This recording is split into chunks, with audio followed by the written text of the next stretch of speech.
হযরত শাহজালাল আন্তর্জাতিক বিমানবন্দরে আমদানি কার্গোতে লাগা আগুন ২৭ ঘণ্টা পর পুরোপুরি নেভাতে পেরেছে ফায়ার সার্ভিস। সেখানে আছেন সহকর্মী সাব্বির আহমেদ, বিস্তারিত জানাতে যোগ দিচ্ছেন তিনি।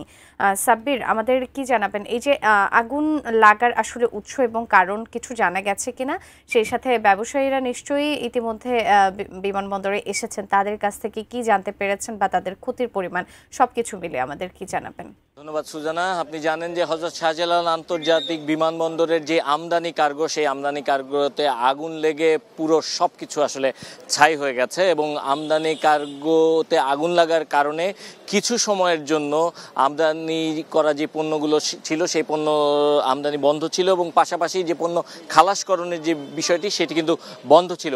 আনুষ্ঠানিকভাবে আমরা যেটি জানতে পেরেছি যে কাস্টমসের পক্ষ থেকে যেটি জানানো হয়েছে যে এই যে ৯ নম্বর যেই গেটটি রয়েছে শাহজালাল আন্তর্জাতিক বিমানবন্দরে, এই ৯ নম্বর গেট দিয়েই মূলত এখন থেকে আমদানি করা যে পণ্যগুলো রয়েছে সেই পণ্যগুলো C&F এজেন্টের মাধ্যমে চাইলেই যারা ইম্পোর্টার যারা রয়েছেন তারা খালাস করতে পারবেন। কিন্তু এখানকার যারা C&F যারা এজেন্ট রয়েছেন তারা যেটি আমাদেরকে বলছেন যে কাগজে কলমে বা মৌখিকভাবে তারা এ ধরনের নির্দেশনা দিলেও এখনও পর্যন্ত বাস্তবে এর কোনো প্রমাণ তারা পাননি, কারণ বাস্তবে এখনও পর্যন্ত এ ধরনের কোনো কার্যক্রম শুরু হয়নি। এবং কিছু C&F এজেন্টদের বেশ কিছু অভিযোগ রয়েছে যে সকল বিষয় আগুনে পুড়ে গেছে এবং তারা যেটি বলেছেন যে আগুনে পুড়ে ক্ষতিগ্রস্ত হয়েছে সেগুলোর মালিক তো মূলত আসলে ইম্পোর্টাররা বা এবং C&F এজেন্টরা, তারা সেগুলো খালাস করবেন। কিন্তু কি ক্ষতিগ্রস্ত হয়েছে সেগুলো কিছুই আসলে দেখা হয়নি। এখানে সিভিল এভিয়েশনে কিছু খামখেয়ালি রয়েছে বলে তারা অভিযোগ করছেন। আমরা একটু কথা বলতে চাই, এখানে C&F এজেন্ট রয়েছে।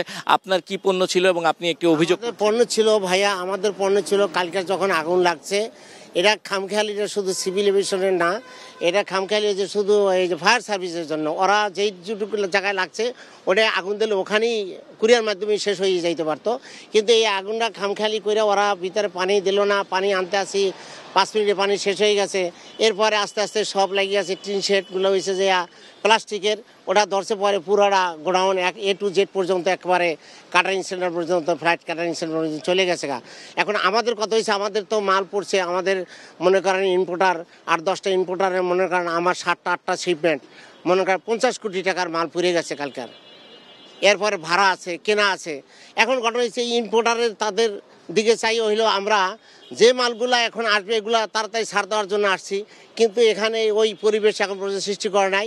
তারা বলতে আছে, টিভিতে বলতে আছে বা অনলাইনে বলতে আছে এখন কার্যক্রম পুরা আরম্ভ হয়ে গেছে, ডেলিভারি শুরু হয়ে গেছে, অনার্গল চলতে আছে। আসলে আমি আইয়ে দেখলাম, আপনি দেখেন এখানে শুধু এরা একটা 3-4টা রেজিস্টার করে রাখছে। আবার মাল এক্সামিন করতে, একটা কমার্শিয়াল মাল এক্সামিন করতে 4-6জন লোক লাগে, এখানে নাকি 2জন লোক দিব।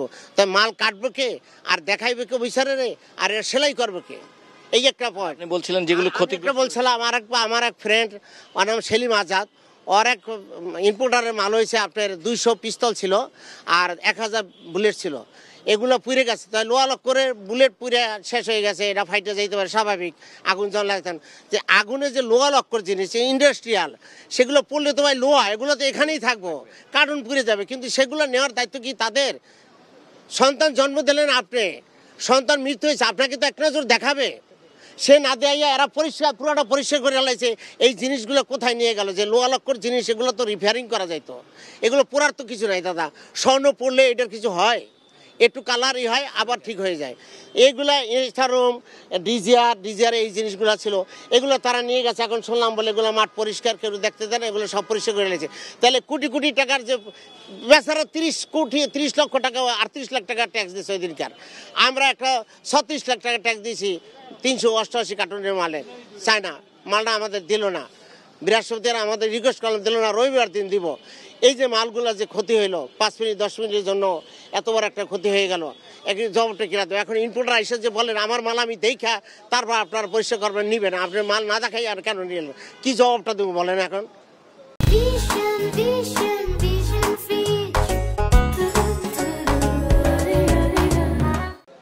কিছু জবাব দেওয়ার মতো আছে? এদের খামখেয়ালির মতো। আর এখান থেকে কাদের খামখেয়ালি? এটা কাজ তো, এটা হচ্ছে সিভিল এভিয়েশনের বিমানের খামখেয়ালি, হ্যাঁ, সিদ্ধান্তহীনতা। তারা এখন এখান থেকে কাস্টমসও দিতে আসে না। এখানে কাস্টমস হাউস কোথায় দেখেন, তারপর এক্সপোর্ট ভিলেজ কোথায়? এখন এই জায়গায় দেশে মনে করেন কোয়ার্টার মাইলের বেশি হবে, এত দূর। এখন এই যে হাঁটতে যাইয়া কোন সময় কান করবো, এক্সামিন করবো, কোন সময় এ যায় শেয়ার কাটবো, কোন সময় কি করব, এটা কি সম্ভব আদৌ?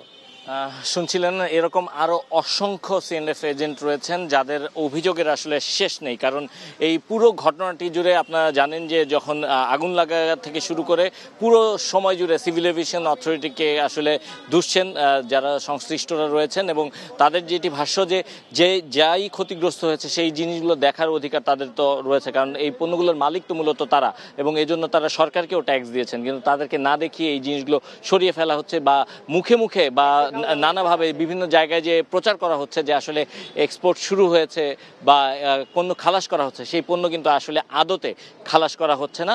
এখনো পর্যন্ত এই ধরনের কোনো কার্যক্রম শুরু হয়নি। তো এই ছিল আমার কাছে সবশেষ।